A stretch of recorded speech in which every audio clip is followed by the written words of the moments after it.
तो चलिए आज दो ऐसी कहानियों की दुनिया में चलते हैं जिनका सिरा जुड़ा है एक अधूरे हिसाब से और अंत होता है एक गहरे अनकहे खौफ पर। ये वो कहानियां हैं जो हमें बताती हैं कि कभी-कभी ना सबसे डरावनी जगह कोई वीरान हवेली नहीं होती, बल्कि हमारे अपने घर और हमारे अपने अंदर होती हैं। जरा सोचिए, एक नई शुरुआत के लिए कोई किसी अनजान जगह पहुंचे और उसका स्वागत इन लफ्जों से हो, आ गई बेटी, हम सब तुम्हारा ही इंतजार कर रहे थे। ये स्वागत के शब्द नहीं है, ये तो एक जाल की पहली आहट है। एक ऐसा जाल जिसे सालों पहले बुना गया था और जो बस अपने आखिरी शिकार का इंतजार कर रहा था। तो हमारी पहली कहानी है आरुषि की। एक नया शहर, एक नई नौकरी और एक नया अपार्टमेंट। लेकिन ये जो नीलगिरी अपार्टमेंट था ना, वो सिर्फ ईंट और गारे की इमारत नहीं था। नहीं, वो एक जिंदा मकबरा था जो अपनी दशकों पुरानी भूख मिटाने के लिए बेचैन था। 30 दिसंबर की रात थी। अपार्टमेंट के बाहर जैसे ही आरुषि उतरी, उसे एक अजीब सी, आप कह सकते हैं अननेचुरल खामोशी और सीलन की गंध ने घेर लिया। और फिर उसका सामना हुआ रामू टाका से, एक चौकीदार जिसकी आंखों में जिंदगी की कोई चमक थी ही नहीं, बस एक खाली सफेद ठहराव था। अब आरुषि के दिमाग में ये सवाल आया तो जरूर, पर उसने इसे झटक दिया। भाई, शहर के बीचों बीच इतना बड़ा घर, वो भी इतने कम किराए पर। एक बात तो है, जो चीजें सच होने के लिए कुछ ज्यादा ही अच्छी लगती है ना, उनके पीछे अक्सर एक बहुत ही अंधेरा सच छिपा होता है। और फिर आई 31 दिसंबर की रात। घड़ी में जैसे ही 11:30 बजे अपार्टमेंट ने अपना असली रंग दिखाना शुरू कर दिया। पहले एक अनजाने नंबर से फोन आया, फिर मेन दरवाजा अपने आप खुल गया, और फिर उसे वो खौफनाक एहसास हुआ कि वो उस इमारत में कैद हो चुकी है।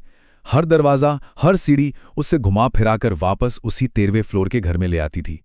फोन के दूसरी तरफ से आई ये फुसफुसाहट कोई मजाक नहीं थी। दरवाजा खुला छोड़ दो, हम सब आ रहे हैं, ये एक ऐलान था।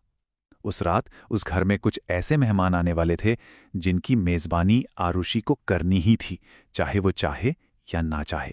खौफ सिर्फ किसी आत्मा का नहीं था, बल्कि खुद उस इमारत का था।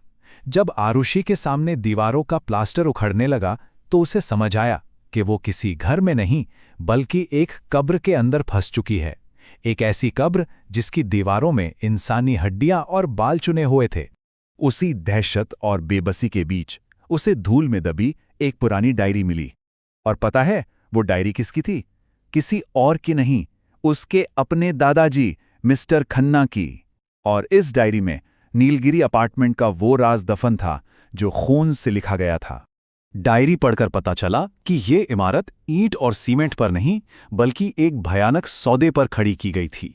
एक तांत्रिक ने शर्त रखी थी कि इस इमारत की नींव तभी मजबूत होगी जब उसे 11 इंसानी बलियों के खून से सींचा जाएगा।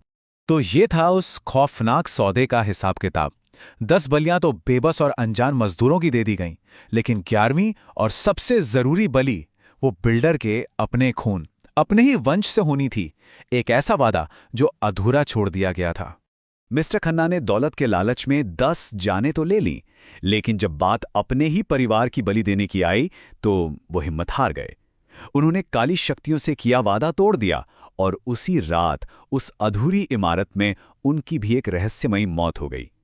तंत्र अधूरा रह गया और इमारत की प्यासी नींव बस इंतजार करने लगी। और यहीं पर कहानी का सबसे बड़ा धोखा सामने आता है। जिस इंसान को आरुषि अपनी मदद की आखिरी उम्मीद समझ रही थी ना, वो असल में उस श्राप का पहरेदार था। रामू काका कोई जीता जागता चौकीदार था ही नहीं, बल्कि उन 10 मारे गए मजदूरों में से एक की भटकती हुई आत्मा था। इन शब्दों के साथ रामू काका का सच सामने आ गया। वो पिछले 45 सालों से इस गेट पर बस एक ही चीज का इंतजार कर रहा था, खन्ना के खून की वापसी, ताकि 11वीं बलि देकर उस अधूरे तंत्र को पूरा किया जा सके। और वो 11वीं बलि आरुषि थी। घड़ी की सुई 11:59 पर आकर जम गई, और फिर उन भूखी दीवारों ने आरुषि को अपने अंदर खींच लिया। ठीक आधी रात को जैसे ही नए साल ने दस्तक दी, नीलगिरी अपार्टमेंट की 45 साल पुरानी भूख आखिरकार शांत हो गई और चारों तरफ सन्नाटा पसर गया। एक कहानी जहां दीवारों में चीखें दफन थीं। अब चलते हैं शहर के शोर से दूर एक शांत गांव की ओर।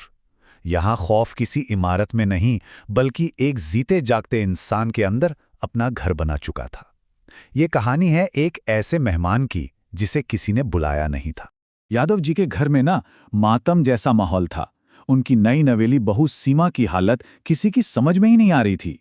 वो बेसुध होकर कच्चा मांस और सब्जियां खा रही थी और उसकी आंखों की जगह बस दो गहरे काले गड्ढे थे, जैसे किसी और ही दुनिया में झांक रहे हों। जब गांव वालों का डर हद से बढ़ गया तो एक तांत्रिक को बुलाया गया। उसके मंत्रों के असर से सीमा के अंदर छिपी वो दूसरी हस्ती छटपटाने लगी। जोर जबरदस्ती करने पर उसने अपना नाम बताया, रमा, और उसने साफ कह दिया कि वो इस शरीर को इतनी आसानी से नहीं छोड़ेगी। लेकिन देखिए, हर कब्जे के पीछे एक वजह होती है ना? एक अधूरी कहानी। रमा की कहानी भी अधूरी इच्छाओं से ही जुड़ी थी। दरअसल उसकी मौत उसी अस्पताल के बिस्तर पर बीमारी से हुई थी जहां कुछ देर बाद बीमार सीमा को लिटाया गया था। अपनी ख्वाहिशें पूरी ना होने के दर्द में रमा की आत्मा वहीं भटक रही थी और एक कमजोर शरीर मिलते ही उसने उसे अपना घर बना लिया। रमा की मां के आंसुओं और परिवार के इस वादे पर कि वो उसका श्राद्ध पूरे विधि विधान से करेंगे, रमा की आत्मा आखिरकार मान गई। उसने सीमा का शरीर छोड़ दिया। गांव में सब कुछ पहले जैसा सामान्य हो गया। ऐसा लगा जैसे कहानी एक सुकून भरे मोड़ पर आकर खत्म हो गई।